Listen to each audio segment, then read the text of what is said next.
Bueno, María Pía nos va a hablar hoy, en esta tarde, en dos ocasiones. Una va a tratar de explicarnos en qué consiste el Plan Nacional de Patrimonio Cultural Inmaterial, una metodología compartida. Y en segundo lugar, en la mesa que vendrá después de Luis Pablo Martínez, va a coordinar una mesa de debate de las diferentes comunidades autónomas, cómo tratan y gestionan el patrimonio cultural inmaterial en cada una, en cada uno de sus ámbitos territoriales, normativos y de gestión y conocimiento. Ella es compañera desde hace mucho tiempo, como ya lo decía cuando le he dado la bienvenida esta mañana a su llegada.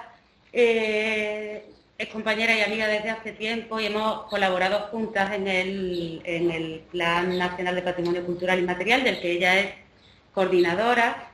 Ella es etnóloga del IPCE, del Instituto de Patrimonio Cultural de España, y ha obtenido en su trayectoria diversos premios por trabajos de investigación relacionados con el patrimonio inmaterial, como el premio Matías Ramón Martínez, convocado por la Asamblea de Extremadura, de donde procede, de Extremadura, de su tierra, el premio Juan Goyeneche de la Asamblea de Madrid y el premio Nacional de Investigación Marqués de Lozoya, con el tema de manufacturas textiles tradicionales en la provincia de Cáceres. Es decir, tiene una experiencia en la etnografía, en la investigación del patrimonio cultural y de la cultura, sobre todo en el ámbito de Extremadura, muy importante. Ha publicado numerosos libros y artículos referidos a temas de patrimonio inmaterial. Ella imparte además clases a nivel de máster en la Universidad Complutense de Madrid y en la UNED, y ha dirigido casi 20 cursos monográficos sobre distintas temáticas de patrimonio inmaterial. Es la representante española del patrimonio inmaterial en la JPI Cultural Heritage del Consejo de Europa, coordinadora, como decía, del Plan Nacional de Salvaguarda de Patrimonio Inmaterial, que gestiona desde el centro donde trabaja, desde el IPCE, y del de Arquitectura Tradicional. Recientemente también ha comisariado una exposición fotográfica que se llama Patrimonio y Memoria Colectiva, que sigue itinerando actualmente por toda España. Pues muchas gracias, María Pía, por estar aquí, por haber aceptado nuestra invitación, además, a venir presencialmente, por haber, además, incluido el proyecto de Patrimonio Cultural Inmaterial del que hoy forma parte de este seminario. Está dentro de las ayudas de concurrencia competitiva que hace el IPCE para la salvaguarda del patrimonio inmaterial. Y bueno, no podían dejar de formar parte en una mesa como esta para tratar esta temática y sobre todo relacionado con el Plan Nacional de Patrimonio Inmaterial. Gracias, María Pía. Bueno, gracias a vosotros, Gemma. Gracias al Instituto Andaluz de Patrimonio, que siempre ha sido para nosotros una referencia importantísima, tanto en el desarrollo del Plan Nacional como en cualquier cosa, cualquiera de las medidas que hemos adoptado en el Instituto de Patrimonio Cultural de España. Hemos tenido en consideración el Instituto Andaluz de Patrimonio. Recuerdo perfectamente cuando llegó Gemma con Román Fernández Vaca a presentarnos a ver si les podíamos dar económicamente una ayuda para una parte, una comarca del ASLA de Patrimonio Cultural Inmaterial, que tanto nos ha servido a nosotros luego para el desarrollo del Plan Nacional. Pero no solamente a Gemma, sino, bueno, aquí en Andalucía yo tengo que mencionar a muchísimas personas. Cuando yo llegué al Ministerio, que fue, bueno, ya lógicamente soy muy mayor ya, pero yo empecé en el Ministerio de forma continuada, ¿no?, con la oposición en el año 86. Y en el año 86, un poquito después, realmente había muy pocos antropólogos que gestionaban el patrimonio cultural inmaterial dentro de las direcciones generales de patrimonio. Os voy a decir que yo con la persona que me relacionaba era con Fuensanta Plata y con Francesc Job y Bayo, en aquel momento. Luego ya empezó a venir muchísima más gente, pero en aquel momento era así. Me refiero a personas que eran técnicos que trabajaban en la gestión del patrimonio cultural inmaterial. Por supuesto que siempre hemos tenido referencias importantísimas en Andalucía. Aniceto ha colaborado con nosotros en el Plan Nacional de Arquitectura Tradicional, Gemma y Fuensanta en el Plan Nacional de Salvaguardia del Patrimonio Cultural Inmaterial. Juan Agudo, que está aquí presente, siempre le hemos seguido todas sus publicaciones. Bueno, yo en todos los rituales siempre le he tenido en cuenta con todas tus publicaciones, Juan, en serio. Y por supuesto también a Esther Fernández de Paz, que nos sirvió muchísimo también para las medidas, esas publicaciones tan interesantes que tiene sobre los bordados de las cofradías y las medidas para salvaguardar las actividades productivas, ¿no? Quiero decir que Andalucía para nosotros siempre ha sido una referencia importantísima, no solamente en cuanto a criterios, sino en cuanto a metodologías y en cuanto a todo tipo de cosas que hemos seguido un poco vuestros criterios, ¿no? Bueno, yo voy a hablar del Plan Nacional, media hora muy rápida. Bueno, creo que aquí se ha dicho esta mañana por activo y por pasivo lo que la Convención, cómo define la Convención la salvaguarda, como esas medidas encaminadas a garantizar la viabilidad del patrimonio cultural inmaterial, la identificación, documentación, investigación, preservación, promoción, valorización, transmisión y revitalización. Bueno, estas son las medidas que dice la UNESCO, que yo las sigo poniendo muchísimo, porque hay personas que dicen, es que están intentando promocionar no sé qué, pero ¿qué tiene que ver eso con la salvaguarda? Bueno, pues es una medida más, ¿no? No quiere decir que sea la única, pero cualquiera de estas acciones forman parte de esa salvaguarda y depende del tipo de manifestación, de las características y de la naturaleza de ese tipo de patrimonio, pues tendrán más importancia unas que otras. Aquí ha salido muchísimo esta mañana, sobre todo con los países de fuera, ¿no? Que son los que han intervenido previamente, y también lo ha comentado Mónica muchísimo con el análisis tan estupendo que ha hecho de la legislación, la importancia de los portadores, ¿no? Y es que verdaderamente la Convención lo dice por activo y por pasivo. En su artículo 11 dice adoptar las medidas necesarias para garantizar la salvaguarda del patrimonio cultural inmaterial en su territorio. A mí me gusta muchísimo este artículo 11A, porque verdaderamente de aquí emana nuestro documento de Plan Nacional. Digamos que nuestro documento fue tomado como un instrumento de salvaguarda por el hecho de ser un Estado parte, España, ¿no? Que lo ratificó, como sabéis, en el 2006, pues se desarrolla un documento, en este caso el plan, que es una medida que va a garantizar también la salvaguardia, ¿no? Pero luego en el B dice identificar y definir los distintos elementos del patrimonio cultural inmaterial, se está refiriendo a que estén identificados, a que estén inventariados, presentes en su territorio con participación de las comunidades, los grupos y las organizaciones no gubernamentales pertinentes. Yo claro, en esta trayectoria de tiempo, cuando he ido a otros países, los países del este, sobre todo Latinoamérica, sí que siempre veía que España estaba como muy a la cola de tener, digamos, la sociedad civil metida en todos sus instrumentos de colaboración. O sea, me parecía que estábamos muy retrasados. También hay que pensar, yo recuerdo cuando llegué a un colegio mayor que tenía 18 años, que no nos podíamos reunir más de 10 porque venía la policía. Es decir, que siempre lo del asociacionismo, incluso durante un periodo de nuestra vida político, estuvo perseguido. Entonces yo creo que eso ha contribuido a que tan tarde las asociaciones, que ahora es un desarrollo enorme, vertiginoso el que existen ahora con las asociaciones de patrimonio cultural y material y con todo tipo de asociaciones, y que yo soy pro asociación, pro sociedad civil, porque creo que cualquiera que ha conocido de cerca el patrimonio cultural y material es que lo tiene que concebir así, porque si no, no se entendería, ¿no? Si no se tienen en cuenta. Afortunadamente ahora sí que se están incluyendo, ¿no? Pero ha ido muy lentamente, y os digo que en mi caso, siempre que he querido meter a gente que no eran del Ministerio, ha sido una lucha con mis superiores muy fuerte, ¿entendéis? Y todavía existe, o sea que es una lucha que tenemos, pero es que es por ley, o sea que es que los tenemos que tener en cuenta porque además es lo lógico. Pero es que su papel es imprescindible para definir qué bienes se seleccionan como representativos, lo dice la propia definición, lo que ellos consideran patrimonio cultural y material, representativo de su comunidad, para ser objeto de salvaguarda.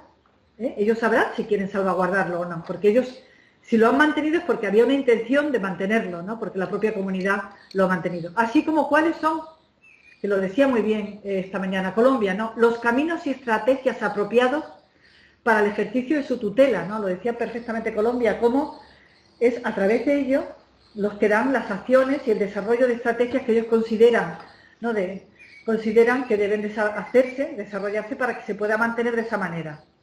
Por ello, consideramos que antes de poner en marcha cualquier iniciativa, se va a hacer necesario, y se debe hacer necesario, como decía la compañera que hablaba de la ley, un debate profundo, organizado y representativo que cuente con esas responsables y portadores de ese patrimonio, que es fundamental, tiene que contar con ello. Entonces, lógicamente, en la Convención de la UNESCO, en su artículo 15, lo dice ya de una manera directa. Dice, cada Estado parte tratará de lograr una participación lo más amplia posible de las comunidades, los grupos, y si procede los individuos, ¿no?, cuando es solamente, que son los que crean, los que mantienen y transmiten ese patrimonio, y de asociarlo activamente a la gestión del mismo. A la gestión del mismo. Yo creo que aquí está, es importantísimo, ¿no?, en la gestión. Es como lo hemos estado viendo esta mañana tanto con Brasil como con Portugal, también, de alguna manera también, y por supuesto también con Colombia. Bien, entonces el Plan Nacional, aunque realmente es anterior, se aprueba en el 2011, como sabéis, es anterior a la ley que estábamos comentando, 10-2015, pero os comento que con motivo de que hubo una paralización con el gobierno anterior, bueno, con la dirección general anterior, concretamente con Román, hubo una paralización de los planes, pero para hacer una reflexión sobre ellos, que a nosotros nos parece muy interesante, que había que hacer una reflexión después de un periodo, ¿no?, de tiempo y ver las cosas que habían sido positivas, negativas, reformarlo, no quiere decir quitarlo, lo que pasa es que a veces en las administraciones, cuando se paraliza algo, para hacer una reflexión sobre ello, a veces languidece, ¿no?, y hay que tener un cuidado enorme en ese tipo de cosas. Pero bueno, en este caso yo creo que fue positivo lo de hacer una reflexión y quiero decir que el Plan Nacional de Salvaguarda del Patrimonio Cultural y Material se actualizó, es decir, que por eso lo actualizamos en función también de la propia ley y ahora veremos de la ley de salvaguarda de Islas Baleares y el título de Patrimonio Cultural y Material de la Ley de Patrimonio Cultural de Galicia. Lo decía hacía un tiempo Mónica, ¿no? Bueno, pues están incluidos, he resaltado los principios y valores contenidos en la Constitución española, lógicamente en el derecho de la Unión Europea, el principio de igualdad y no discriminación. Hemos tenido ahora recientemente un curso sobre género que nos ha sorprendido muchísimo. Hemos sido Sara González Cambeiro y yo las coordinadoras de ese curso y ¿cuántos se nos inscribieron en 2 días? 300 personas, ¿no? Fijaos, nada, que no podíamos tener a tanta gente porque nuestro soporte informático no podía mantener, es decir, de un éxito alucinante, ¿no?, en el sentido. Y un proyecto que desarrollamos en el marco del plan de los últimos, también sobre género, sobre el análisis de la participación de las mujeres en el patrimonio cultural y material. El protagonismo de las comunidades portadoras, que es algo importantísimo, por eso es nuestro afán de Sara y mío que en el reglamento, ya que la ley se ha puesto muy poco lo de las comunidades portadoras, a mí me costó increíble poner estas 3 líneas dentro de la ley, a ver si lo podemos seguir poniendo incluso ampliado en el reglamento. El protagonismo de la comunidad portadora como titulares, mantenedores y legítimos usuarios del mismo, así como el reconocimiento y respeto mutuo, el principio de participación, lógicamente la mayoría de las leyes, y el principio de accesibilidad, el principio de comunicación, el dinamismo inherente al patrimonio cultural y material. Esto lo pusimos también porque justo en ese momento se incluyeron en la lista representativa de patrimonio cultural y material de la humanidad algunas manifestaciones que crearon patronatos donde las normas del patronato eran inmovilistas por completo, fosilizadoras a tope, o sea, era que tenían que seguir vistiendo así, con lo cual en ese momento pues consideramos que tenemos que ponerlo de algo tan importante como es una característica del patrimonio cultural y material como tal, que por eso yo creo que está vivo, porque si se hubiera mantenido y no hubiera evolucionado como evoluciona la sociedad en la que es inherente y en la que se desarrolla, se hubiera muerto. Y está comprobadísimo, hicieron un estudio los de Algemesí para determinadas cosas, como a medida que iba evolucionando la fiesta como tal, iba teniendo mayor acogida sectores de la población jóvenes, mayores, etcétera. Es decir, que el patrimonio cultural y material, para que se siga manteniendo, está visto que se tiene que ir adaptando, tiene que ser dinámico como proceso social que es, etcétera. La sostenibilidad de las manifestaciones culturales y materiales, a mí me hace mucha gracia ahora con estas corrientes tan enormes, ¿no?, de cuando verdaderamente la mayoría de los manejos, ¿no?, de muchas manifestaciones, de muchos conocimientos tienen incluido eso, lo que es la sostenibilidad, de una manera increíble, ¿no? Y ahora estamos buscando, y es simplemente seguir la tradición de esas manifestaciones donde la sostenibilidad está garantizada. la consideración del patrimonio cultural inmaterial de los bienes muebles e inmuebles que sean objeto de protección como bienes culturales, como un bien que no se puede separar, etcétera. Sí es verdad que en esta ley, al Plan Nacional de Salvaguardia del Patrimonio Cultural Inmaterial, en su artículo 13, pues también se le dice que él debe de establecer los criterios y metodologías, tanto para las manifestaciones representativas de patrimonio cultural inmaterial, y la ley dice como para los bienes de máxima categoría de protección, que yo esto lo veo un poco discutible, ¿no? Porque verdaderamente eso es competencia exclusiva de las comunidades autónomas. Pero yo creo que cuando se redactó esto se trataba de decir las manifestaciones representativas y, bueno, sí, también por aquellas de los bienes de máxima categoría de protección por las comunidades autónomas que podría establecer criterios y metodologías, ¿no? La Ley 516 de Patrimonio Cultural de Galicia, junto con la de 19 de salvaguardia, que a mí me parece bárbara, la de Patrimonio Cultural Inmaterial de las Islas Baleares, de verdad, desde aquí lo digo si tenéis ocasión, creo que es una ley fantástica en el sentido doctrinal, de doctrina me parece estupenda. Hay algo que yo creo que nosotros tratamos de meter en el reglamento de la ley, pero no sé si nos van a dejar. De hecho nos lo quitaron. Ahora hemos puesto un grupo de trabajo, a ver si con el grupo de trabajo nos lo pueden dejar. Pero nosotros creemos que si algo es positivo en estas normativas, tanto en la gallega, ¿no? Aunque es una ley general de patrimonio, pero en su título de patrimonio cultural inmaterial, como la de Baleares, que es profeso, es una norma de patrimonio cultural inmaterial, es la creación, a medida que se crea, que se declara un bien de interés cultural, la creación de un órgano de gestión específico. Quería que no se me vaya, sí, era que los órganos de gestión específicos creo que son fundamentales, de verdad. Creo que cada vez que se declarara un bien de interés cultural inmaterial, una manifestación representativa, nosotros hemos tratado de incluirlo así, se debería crear primero un plan estratégico de salvaguarda por cada bien, porque cada plan, cada manifestación es muy diferente una de otra. Podemos hacer unas normas genéricas en general, pero está demostrado que no tiene nada que ver la carpintería de Ribera, pues no sé, con una manifestación del tipo que sea, ¿no? Desde el punto de vista de rituales festivos, ¿no? Que no tiene ningún problema de transmisión, que los niños salen del paritorio, las madres y los niños llevan vestidos de baturros, es decir, no, en serio, que es una cosa curiosísima, que ha habido se ha acentuado muchísimo todo lo identitario vinculado con las manifestaciones rituales festivas.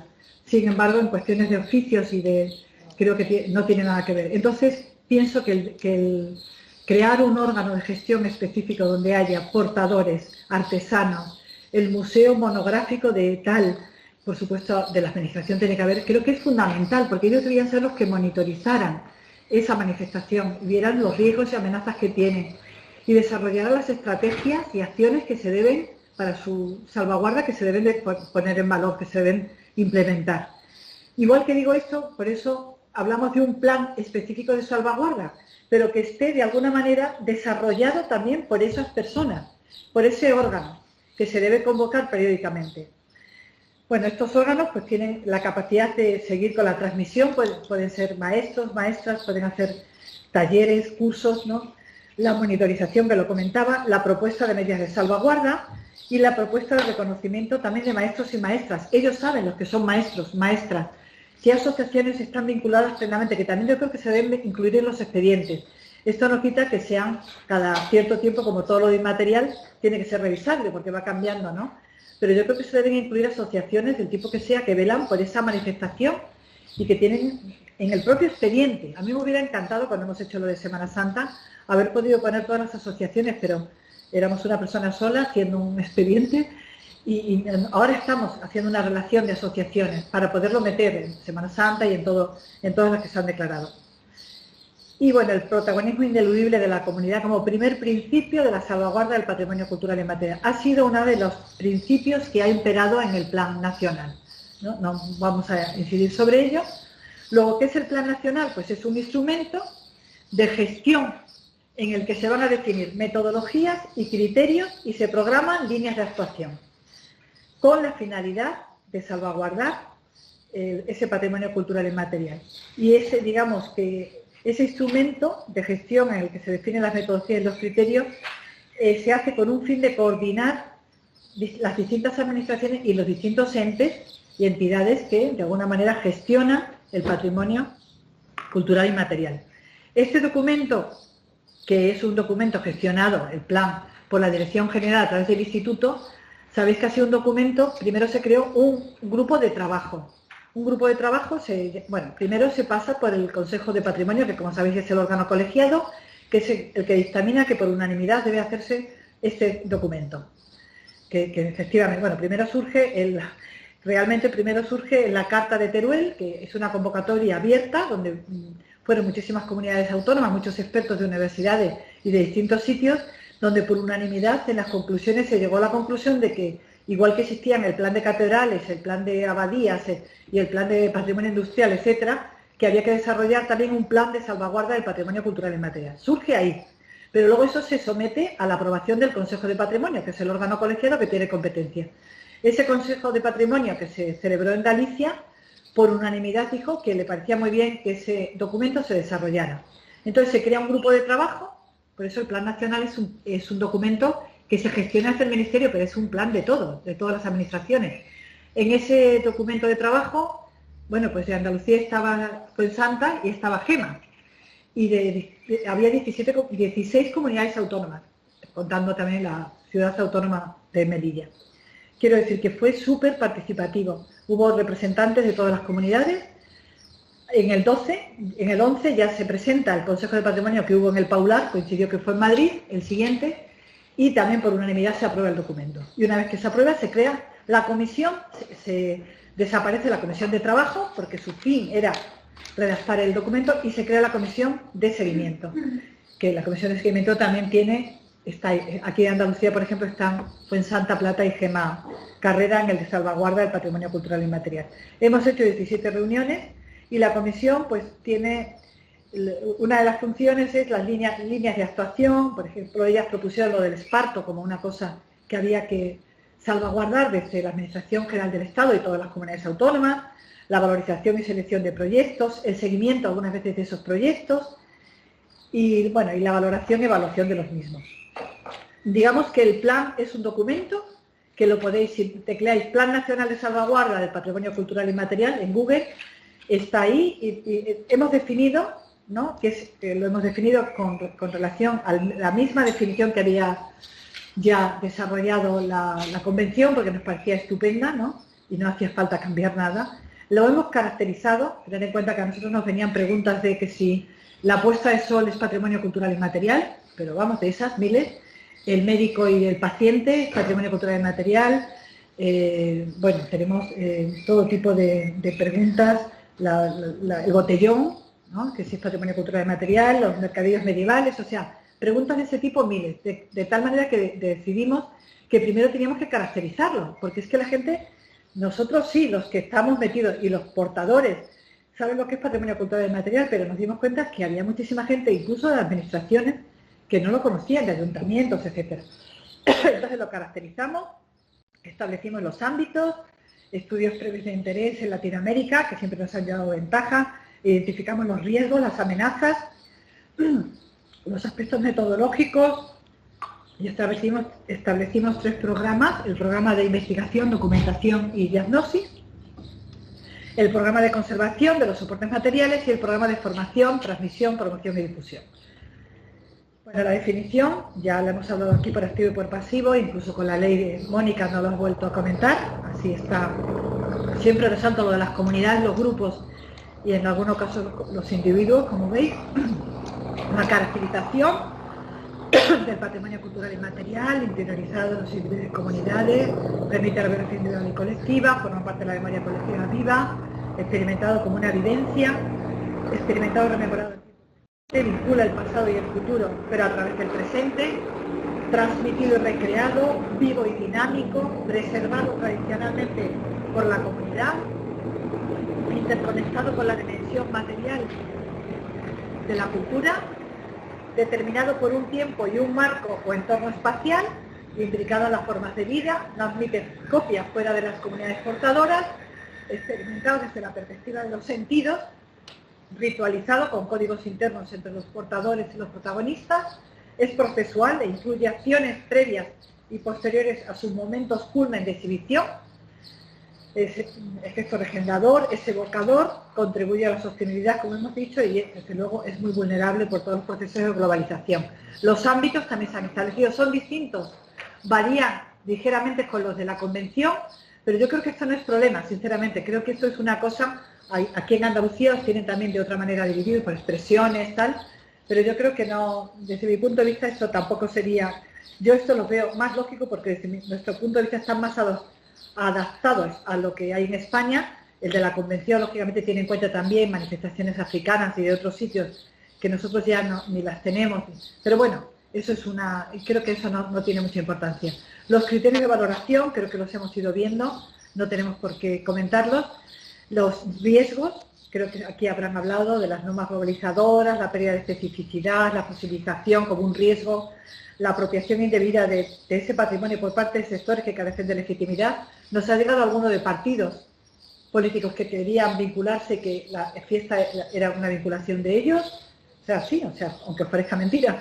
Riesgos generados por grupos o agentes locales con intereses diferentes o contrapuestos a la comunidad. El turismo por encima de todo y a veces la comunidad. O sea, cosas de este tipo. Masificación, musificación, bueno. Usos ofensivos o despectivos. Nos ha llegado a veces desde...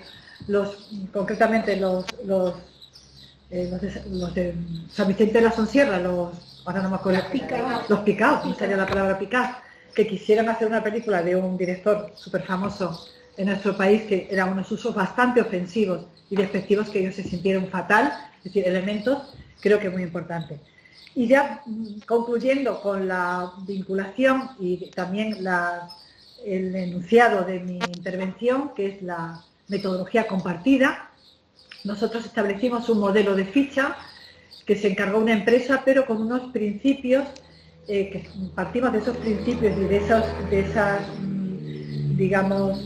esos principios básicos que estaban ya, lógicamente, en el Atlas de Patrimonio Cultural y Material de Andalucía, ¿no? Con todos esos principios partimos para la elaboración de ese modelo de ficha.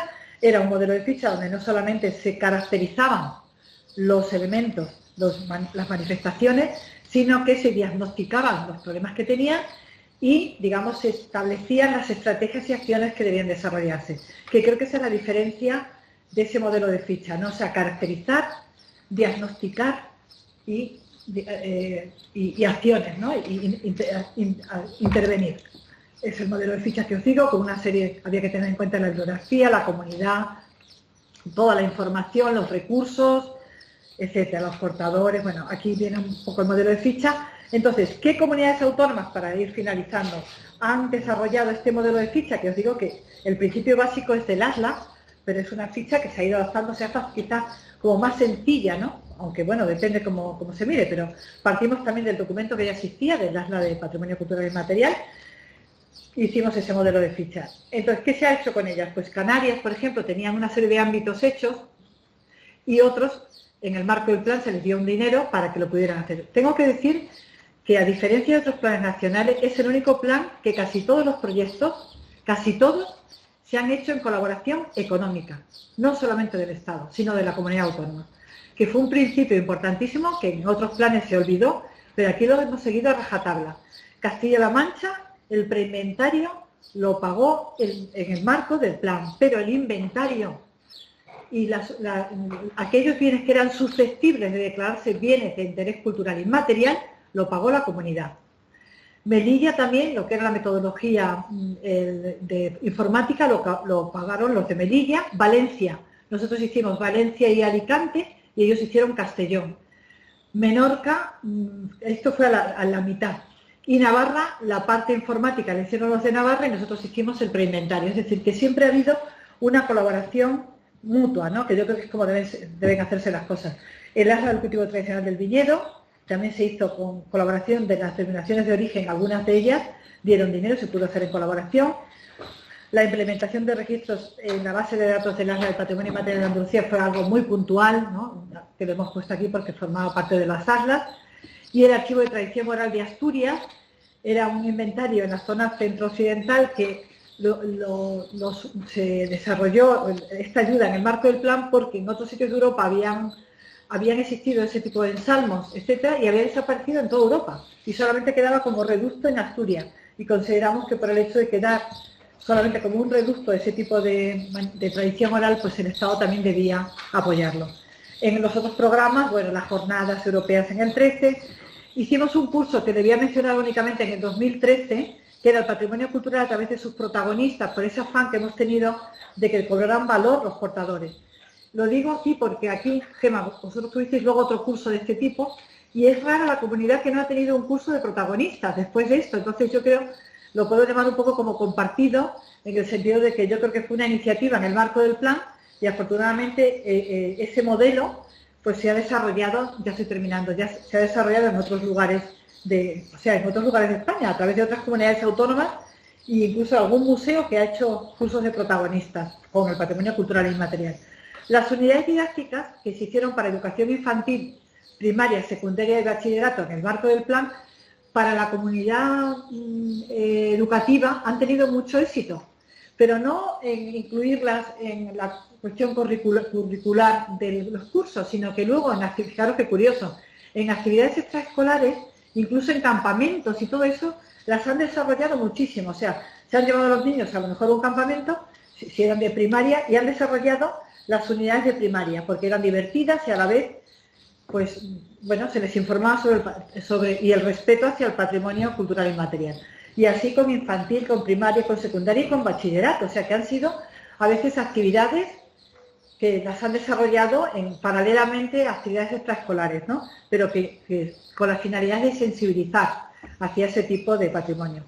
Y después únicamente la exposición itinerante de material Patrimonio de Memoria Colectiva, que os lo digo aquí a todos, que es una exposición que se hizo en el marco del plan, que yo, bueno, junto con Antonio Muñoz Carrión, soy comisaria de esa exposición, y que la hicimos con un formato muy curioso, que es un cajón de madera, que tiene una serie de compartimentos, donde hemos ido metiendo todos los cuadros enmarcados, que son las fototecas del Instituto de Patrimonio Cultural de España. Hemos seleccionado fotografías, hemos hecho un discurso expositivo, y se han metido, y van las fotografías con los carteles y las cartelas, de tal manera que no cuesta nada, es colgarlas.